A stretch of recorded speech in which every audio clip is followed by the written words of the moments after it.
Voice message పెట్టారు నాకు కూడా. నేను వీళ్ళు ఇప్పుడు ఏం చేయాలో నాకు కూడా ఒకసారి నేను చెప్పడం కాకుండా ఒకసారి తీసుకోవాలి మాకు.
సో అయితే అండి పరిస్థితి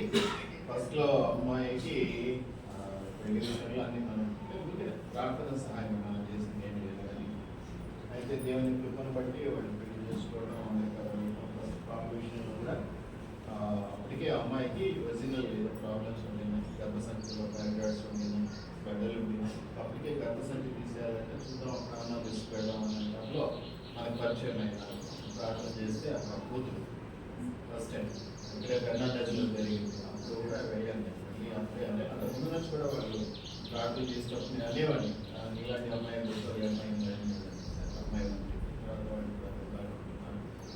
ఫైబ్రాయిడ్స్ పెరిగినాయి, గర్భసంచి తీసేయించుకోవాల్సింది ఎప్పుడు పాపం ఇబ్బంది ఉంటుంది. అందువల్ల ఇక పీరియడ్స్ టైం ఉండాలి, నొప్పితో బాధపడాలి. సో ఒకసారి సందర్భంలో ఇంకా నాకు వదిలే అప్పుడు తీసేసిస్తాను ఇంకా చాలా బాధగా ఉందంటే నమ్మమ్మ దేవుడిని నమ్ము చాలు అప్పుడు ఇప్పటికీ ఇంకా బ్యాప్టిజం తీసుకోలేదు ఇప్పటికీ చర్చికి సరిగా వెళ్ళట్లేదు అని లాస్ట్ ఇంకా నేను గద్దించినాను నువ్వు నా పక్కన ఉంటే కొట్టేవాడిని ఇన్ని రోజుల నుంచి ప్రభు మేలు చేస్తా ఉంటాను ఇంకా చర్చికి పోవడానికి ఆయన ఒప్పుకోడు అది ఇది అని నేను కథ చెప్తాను మీ ఆయన ఒప్పుకున్నా లేకుండా నువ్వు నీ బిడ్డలు తీసుకొని చర్చికి వెళ్ళాను నేను దగ్గర ఉంటాను ఇల్లు అమెరికాలో ఉంటాయి చాలా అని చెప్పడం జరిగింది తర్వాత వెళ్తూ ఉంది పాపం ఆయనే వదిలిపెడతాను తర్వాత మధ్యలో ఉద్యోగ విషయాల్లో చాలా ప్రాబ్లమ్స్ వచ్చినాయి మన ఉద్యోగం ఉంది మహిళా ప్రార్థన చేసాం మళ్ళీ ఉద్యోగం వస్తుంది సో అట్లాగా కొద్దిగా చనువు ఉంది నాకు సో ఇప్పుడైతే అది ఆ అపాయింట్మెంట్ తీసుకొని గర్భసంచి తీసేయించుకునే పరిస్థితి వచ్చినప్పుడు నాకు ఛాన్స్ ఇవ్వు నేను ఇంకా గట్టిగా ప్రార్థన చేస్తాను వదిలే అసలు దాని గురించి ఆలోచన చేయకని చెప్పేవాడు ఎప్పుడు ఆలోచన చేయకు అసలు ఈ పిల్లలను ఆలోచన చేయకు నువ్వు ఆలోచన చేయకుండా దేవుడు పెట్టాం కాబట్టి దేవుడు ఇస్తాడు కదా వదిలేద్దాం అని చెప్పి సో అలా చెప్పినప్పుడు నాకు ఎందుకు బాగానే జరిగింది ఇప్పుడు ఆ అమ్మాయి మొదట ఏం చెప్తుందంటే కన్సీవ్ అయినట్టు చెప్తాను కానీ యాక్చువల్గా వాడు యూరిన్ టెస్ట్ చేసుకొని నాకు పెట్టింది ఆమె మీటర్ రీడింగ్స్ పెట్టింది దాంట్లో కలర్ చేంజ్ కాలేదు కలర్ చేంజ్ అవుతుంది కలర్ చేంజ్ బ్లూ ఏదో అవుతుంది ఆ బ్లూ మార్కింగ్ రాలేదు అందుకని నాకు డౌట్ ఉంది అంటే అసలు వీటి ఎందుకు నమ్మకం ముందు డిలీట్ చేసి నాకు ఎందుకు పెట్టారు అని డిలీట్ చేసుకుని దాన్ని నమ్మక టెస్ట్ రిజల్ట్ కాదు ఏదో రిజల్ట్ మనం నమ్మాల్సింది సో ఈరోజు పొద్దున ఏదో చెప్పకపోయింది నాకు చెప్పకపోతే సంఘానికి చెప్పమ్మా ఇప్పుడు వాళ్ళే కొన్ని ప్రార్థన చేస్తారని చెప్పాను సో ఇప్పుడు రిపోర్ట్ వచ్చింది కన్సీవ్ అయ్యాను సో డాక్టర్స్ ఎక్కడ అమెరికన్ డాక్టర్స్ అంటే మంచోళ్ళు గొప్పలని ఎంతైనా ఇండియన్ డాక్టర్ అమెరికా డాక్టర్ అంటే మనం కొంచెం ఫీల్ అవుతాం కదా అక్కడ కూడా డాక్టర్స్ తీసేయాలి వద్దు గర్భసంచి తీసేయటమే నీకు మంచిదని చెప్పిన పరిస్థితుల్లో 1 year ఉంది దేవుడు గొప్ప మార్పు తీసుకొని వచ్చాడు ఆ ఫైబ్రాయిడ్స్ ఆ ట్విస్ట్లు ఏవేవో ఉన్నాయి అవన్నీ కూడా ఇచ్చేయాలంటే ఎంతో ఏం ముట్టుకోకు అసలు ఏం ఆపరేషన్లు అవసరం లేదు దాన్ని అలా వదిలేస్తేనే దేవుడు బాగు చేస్తారు అప్పుడు దేవుడు మార్పులు మనం చూడగలుగుతాము చిన్న చిన్నవి పోయి చేయించుకున్న తర్వాత ఆపరేషన్ వల్ల జరిగిందని చెప్పుకోవాల్సి వస్తుంది అది దేవుడికి మహిమతోనే కాదు వదిలేదు అర్థం జరిగింది నన్ను నమ్మింది ఎందుకంటే తల్లి లేదు తల్లి క్యాన్సర్తో చనిపోయింది అది కూడా భయపెట్టారు తల్లి కూడా క్యాన్సర్తో చనిపోయింది కాబట్టి నువ్వు వదిలేస్తే నీకు క్యాన్సర్ వచ్చేస్తుంది అని చెప్పడం కూడా జరిగింది నేను ఒకటే చెప్పేవాడిని నువ్వు నమ్మమ్మా దేవుడిని నమ్మం చాలు మీరు చేస్తుంది ఏంటంటే బైబిల్ చదువుకుంటారు ఈ కూతురు మంచి వాక్యాలు అన్ని బాగా చెప్పిస్తున్నారు ఫోన్లు అన్ని వినిపిస్తూ ఉంటారు చేస్తూ ఉంటారు కానీ చర్చికి వెళ్తారు బాప్టిజం మీద అసలు బాప్టిజం మీద ఆలోచన లేదు నేను అన్నాను లేదు బాప్టిజం నమ్మే బాప్టిజం తీసుకునే రక్షణ బాప్టిజం తీసుకున్నాక ఇంకా కరెక్ట్ ఉండాలి నువ్వు బాప్టిజం తీసుకోకుండా ఎంత పర్ఫెక్ట్ ఉన్నా మళ్ళీ అది వేస్ట్ అయిపోయింది బాప్టిజం అనేది ఒక మెట్టు అది కావాలి అని చెప్పడం జరిగింది నీతో అని అంటుంటే నాతో నమ్ముకోకండి కావాలని నేను మామూలు ఎక్కడే ఎవరొకరు ఉంటారు మంచిగా ఉంటారు సమయం పోనీ